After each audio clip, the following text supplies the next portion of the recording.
Dear friends, next article is Bryophytes. ज्या ग्रुपमध्ये थोडंसं डिफरन्सिएशन प्लांट बॉडीचं सुरू झालेलं आहे, टिश्यू डिफरन्सिएशन ज्या ग्रुपमध्ये सुरू झालं ते ब्रायोफाइट.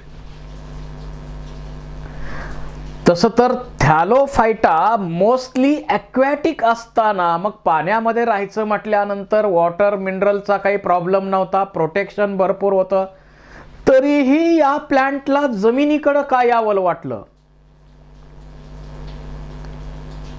कारण वॉटरमध्ये जसं जसं डीपर डीपर डीपर लेवलला आपण जाऊ तसं लाईट इंटेन्सिटी कमी कमी कमी होत जाते, CO2 कॉन्सन्ट्रेशन कमी कमी होत जातं आणि या दोन गोष्टी फोटोसिंथेसिससाठी पाहिजेत आणि त्या जमिनीवर भरपूर आहेत आणि म्हणून हे प्लांट ॲक्वॅटिक कंडिशन मधून आता जमिनीकडे वळू लागले.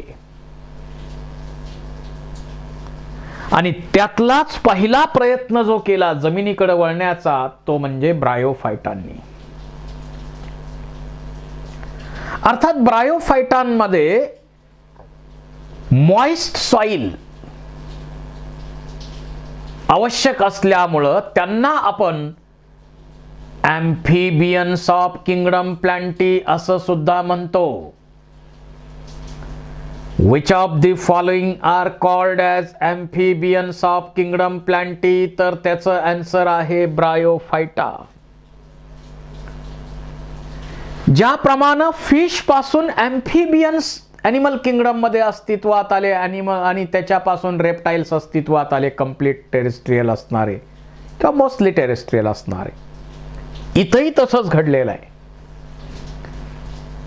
ॲम्फिबियन्स ऑफ किंगडम प्लांटी आपण यांना म्हणतो because they can live in soil but need water for sexual reproduction. एकतर मॉइस्ट सॉइल मध्ये हे राहतात, प्लांट बॉडी गॅमेटोफायटिक आहे, अनडिफरन्शिएटेड, तेवढं डिफरन्शिएशन नाही, काही ठिकाणी स्लाइट डिफरन्शिएशन झालेलं आहे. Process of fertilization takes place in presence of water only. आणि लाईफ सायकलच्या महत्वाच्या फेजेस पावसाळ्याच्या दिवसात या कंप्लीट करतात आणि यामुळे यांना ॲम्फिबियन्स ऑफ किंगडम प्लांटी असं म्हणतो because they occurs in damp, humid and shaded localities. त्यांची जी प्लांट बॉडी आहे, आता इथं हायर ब्रायोफाइट दाखवलंय, परंतु यांची जी प्लांट बॉडी आहे, समजा रिक्सिया सारखं ब्रायोफाइट विचारात घेतलं तर डॉर्सी व्हेंट्रल फ्लॅट बॉडी आहे, चपट शरीर दिसतं इथं. डायकॉटॉमस ब्रँचिंग दिसतं इथं आणि यांच्यामध्ये सबस्ट्रॅटमला अटॅचमेंट साठी युनिसेल्युलर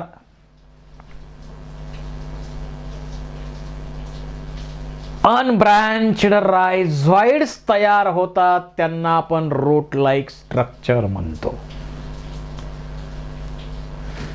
त्याचबरोबर लॅटरल कंडक्शन साठी स्केल्स यांच्यामध्ये तयार होतात,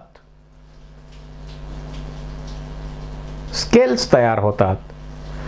असे सुरुवातीचे जे ब्रायोफाइट्स आहेत त्यांना आपण लिव्हरवर्ट्स म्हणतो. यांना आपण काय म्हणतो? लिव्हरवर्ट्स.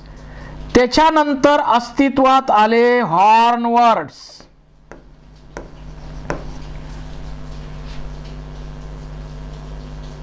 आणि मग मॉसेस अस्तित्वात आले. मॉस मध्ये जर पाहिलं तर इथं आणखी डिफरन्सिएशन चांगल्या पद्धतीनं होऊ लागलेलं आहे. It is differentiated into root-like structure called as rhizoid, stem-like structure called as cauloid, and leaf-like structure called as phylloid. But true leaves, true stem, true roots are absent. Root सारखं structure rhizoid बनलं, stem सारखं structure काउलॉइड बनलं, leaf सारखं structure phylloid बनलं, पण true root, true stem, true leaves यामध्ये नसतात. सोन्यासारखं आहे म्हणजे सोनं आहे का? रूट लाईक म्हणजे रूट आहे का? नाही, ट्रू रूट नाही. पण तशा प्रकारचं डिफरन्सिएशन इथं सुरू झालं. आणि म्हणून यांना आपण कनेक्टिंग लिंक समजतो ब्रायोफायटा आणि टेरिडोफायटा मध्ये. डिफरन्सिएशनचा प्रयत्न यांनी केलेला आहे. डेड पॅरेनकायमाच्या फॉर्म मध्ये प्रिमिटिव्ह टाईपची, ट्रू नाही पण कंडक्टिंग सिस्टीम यांच्यामध्ये अस्तित्वात आली. ट्रू नाही ती. तर अशा प्रकारे प्लांट बॉडी इथं अस्तित्वात आली. Body is more differentiated than that of algae. It is a thallus-like and prostrate, erect or attached to substratum by unicellular or multicellular rhizoids. हे सुरुवातीचे जे ब्रायोफाइट आहेत लिव्हरवर, त्यांच्यामध्ये युनिसेल्युलर आणि अनब्रँच्ड रायझॉइड्स आहेत. पण इथं मॉस मध्ये जर पाहिलं तर मल्टी सेल्युलर आणि ब्रँच्ड असे रायझॉइड्स आपल्याला पाहायला मिळतात. यावर क्वेश्चन विचारला जाईल, लक्षात असू द्या.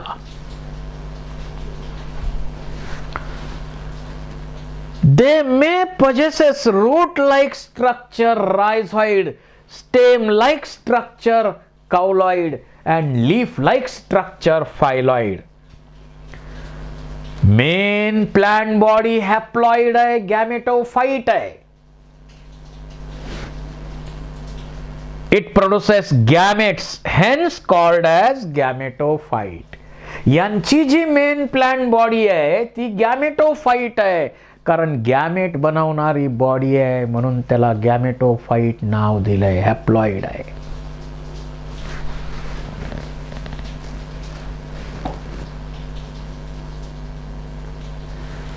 आता इथं जर पाहिलं आपण तर मार्कॅन्शिया सारखं ब्रायोफाइट आहे, त्याच्यामध्ये डायोसियस कंडिशन पाहायला मिळते. काही ब्रायोफाइटामध्ये मोनोसियस कंडिशन आहे म्हणजे बायसेक्शुअल आहेत. काही ब्रायोफाइटा डायोसियस म्हणजे युनिसेक्शुअल. या मार्कॅन्शिया सारखे ब्रायोफाइट जे आहेत ते डायोसियस आहेत. मेल आणि फिमेल प्लांट वेगळे आहेत. आता प्लांट बॉडी नंतर यांच्यामध्ये रिप्रोडक्शन कोणतं आहे तर सेक्शुअल आणि असेक्शुअल रिप्रोडक्शन आहे. व्हिजिटेटिव्ह सुद्धा आहे. व्हिजिटेटिव्ह रिप्रोडक्शन मध्ये वेगवेगळे पॅटर्न येतील. ट्यूबर फॉर्मेशन असेल किंवा जीमा कप, जीमा बॉडी तयार होतात. त्याचबरोबर asexual reproduction takes place by spore formation and sexual reproduction takes place by gamete formation. अशा रिप्रोडक्शनच्या मेथड्स या ब्रायोफाइटामध्ये अस्तित्वात आल्या. थोडंसं टिश्यू डिफरन्सिएशन यांच्यामध्ये अस्तित्वात आलं. फोटोसिंथेटिक टिश्यू वेगळा आणि फूड तयार केलेलं स्टोअर करण्यासाठी स्टोरेज टिश्यू वेगळा.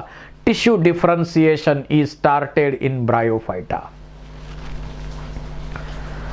सेक्शुअल रिप्रोडक्शन मध्ये आपण जर हे पाहिले ब्रायोफाइट, यामध्ये डायोसियस, मार्कॅन्शिया ब्रायोफाइट पाहिलं तर मेल प्लांट वेगळं, फिमेल प्लांट वेगळं. मेल प्लांट मध्ये अँथ्रिडिओपोर तयार होतात, त्यात अँथ्रिडिया तयार होतात. इथं मेल गॅमेटोफाइट, त्याच्यामध्ये अँथ्रिडिया तयार झालेले आहेत. हे अँथ्रिडिया आहेत. या अँथ्रिडियाचा विचार केला तर अँथ्रिडियामध्ये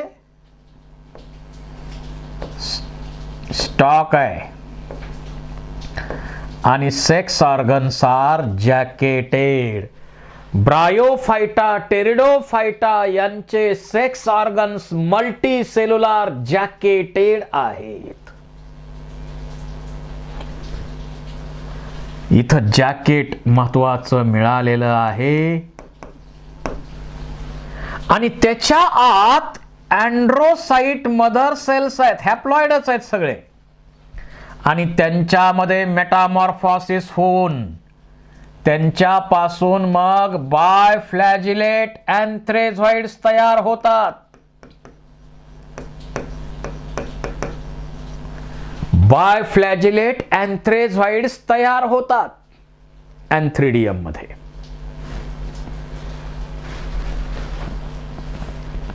त्यानंतर फिमेल सेक्स ऑर्गन जो याच्यामध्ये आहे, या फिमेल सेक्स ऑर्गनला आपण म्हणतो आर्किगोनियम किंवा आर्चिगोनियम.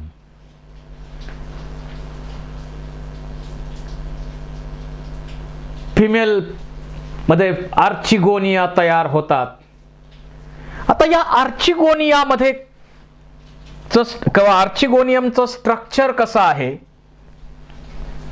या आर्चिगोनियम मध्ये नेक आहे, वेंटर आहे आणि स्टॉक पण आहे.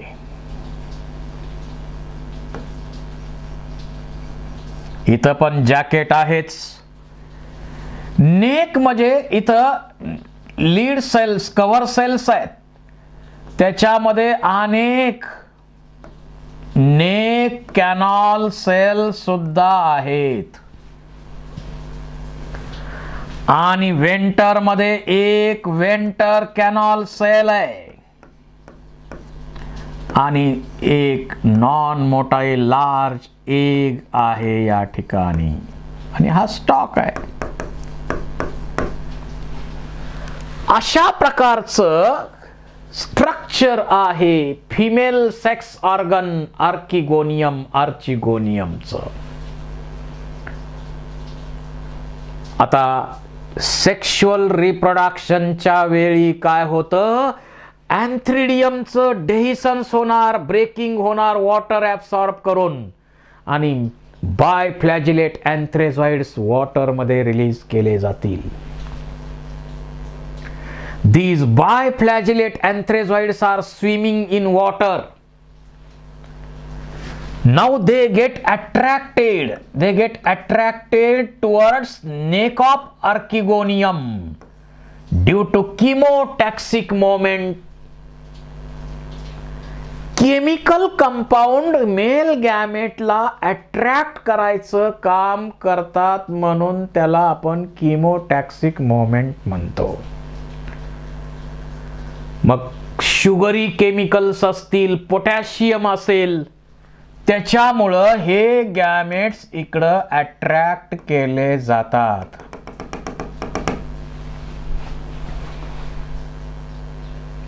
कीमोटॅक्सिक मोमेंट होते.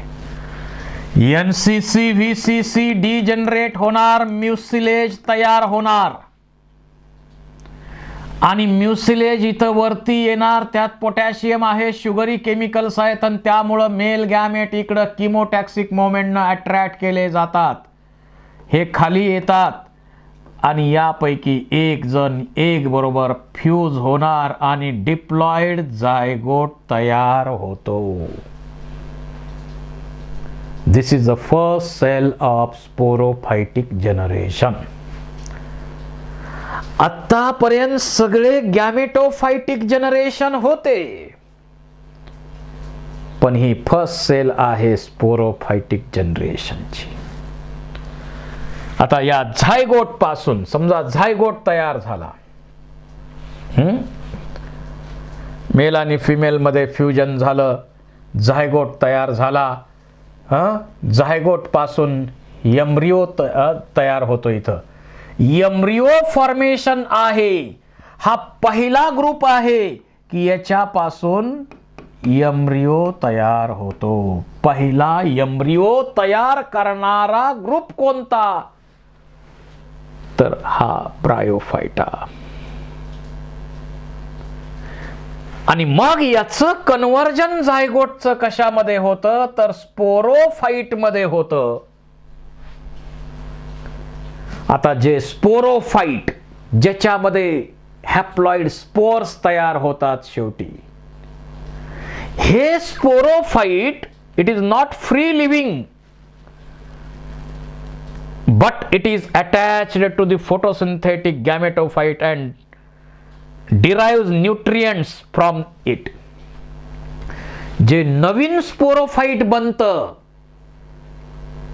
ते न्यूट्रिशन साठी टोटली गॅमेटोफाइट वर अवलंबून असेल तर टोटल पॅरासाइट म्हणू आपण. मार्कॅन्शिया, रिक्शिया यांच्यामध्ये टोटल पॅरासाइट आहे ते. परंतु जर थोड्याफार प्रमाणात स्वतःचं फूड स्वतः तयार करत असेल तर ते पार्शियल पॅरासाइट झालं, जसं मॉस मध्ये आहे. So it may be total parasite on gametophyte in Marchantia, Riccia और liverworts, while partial parasite on gametophyte in mosses. आणि त्या स्पोरोफाइट मध्ये स्पोर मदर सेल्स तयार होतात. समजा हे स्पोरोफाइट आहे. आता रिक्सियाचं फार सिंपल आहे, फक्त त्याच्यामध्ये हे कॅप्सूल असतं. याच्यामध्ये स्पोर मदर सेल तयार होतात आणि या स्पोर मदर सेल मध्ये मिओसिस डिव्हिजन होते आणि मग याच्यापासून काय तयार होतात, स्पोर्स तयार होतात, टेट्राड तयार होतात. स्पोर टेट्राड्स, सगळे स्पोर सारखेच आहेत. होमोस्पोरस कंडिशन इथं आहे, होमोस्पोरस कंडिशन आहेत. आणि हे स्पोर्स मिओसिस डिव्हिजन तयार होतात म्हणून त्याला आपण मिओस्पोर पण म्हणू शकतो.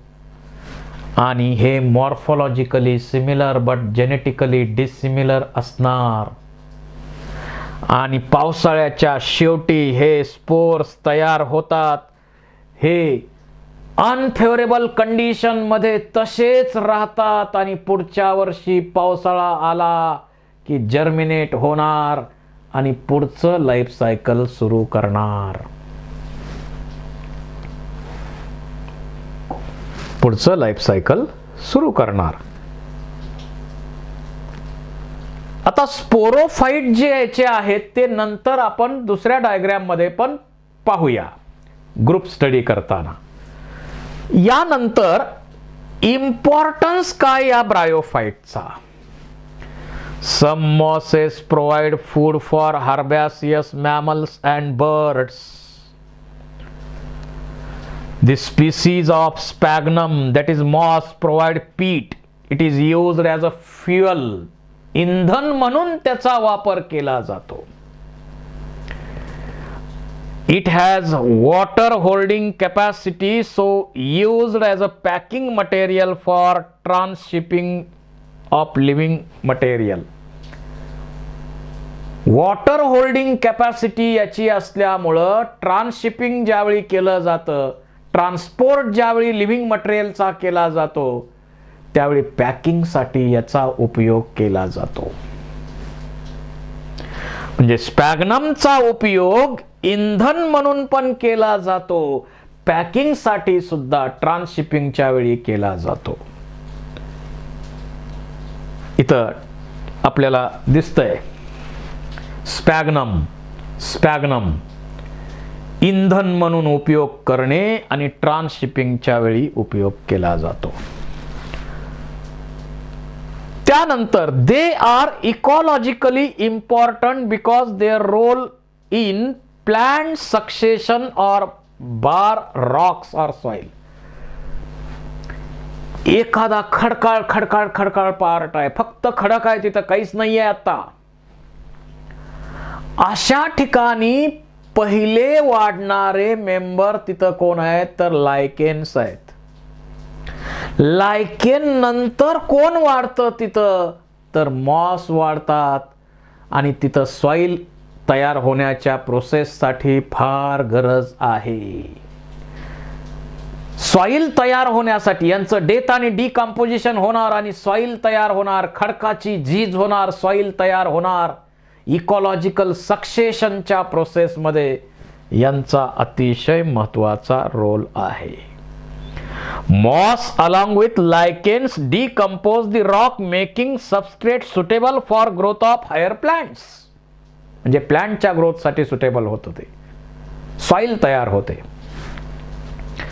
Since mosses form dense mat on soil, soil वरती या मॉसची मॅट तयार झालेली असते.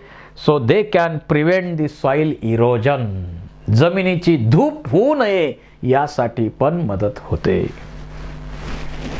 इथं प्रायमरी सक्सेशन आणि त्याचंच पुढं डेन्स मॅट ऑफ मॉस, मॉसचं सगळं मॅटिंग दिसतं इथं तयार झालेलं. म्हणजे एखाद्या खडकाळ जमिनीपासून किंवा खडकाळ भागाचं रूपांतर एखाद्या फॉरेस्टमध्ये होणं म्हणजे सक्सेशन आहे.